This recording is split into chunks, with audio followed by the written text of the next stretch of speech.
Nadagdagan pa ang mga namataang concrete blocks sa Panatag Shoal na mula sa 32 umakyat na ito ngayon sa mahigit 70 na ayon sa Philippine Navy mukhang gagamitin ito sa construction.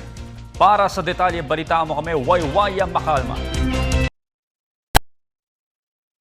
Ay umabot kaagad sa 75 konkretong mga bloke ang nakita ng Philippine Navy nitong Lunes, September 2. Ang konkretong mga bloke ay natagpuan 2 kilometro sa hilagang parte ng Panatag Shoal na may laking 2x2 feet.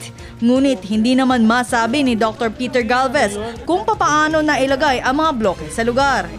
Yung 30, that was the verification flight no August 31? 31. And then So matter of another 2 days. We have seen there na there are approximately 5 concrete blocks. Yun yung sa latest na nakita doon. Scattered in a 2-hectare area sa may northern portion nung Baho de Masinloc natin. Each block would be approximately 2x2. 2 feet by 2 feet. Hindi naman nilinaw ng Department of National Defense kung para saan ang mga nakitang konkretong mga bloke na nakita habang nagsasagawa ng reconnaissance flight ang Philippine Navy. Pero anya, posible itong gamitin sa isang konstruksyon. These kasi can be used for to be platforms, foundations, base.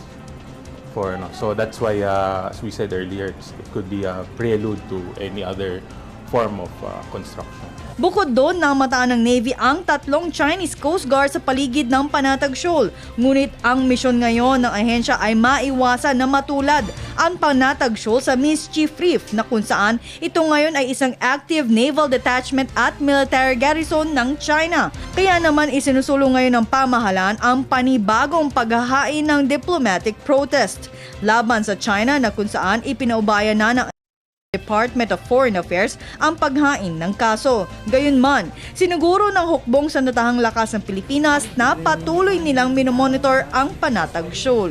And the given mission now is to monitor. We don't want to talk about conflicts or confrontations that has not yet happened. And we follow the line of the government to solve these issues and problems peacefully.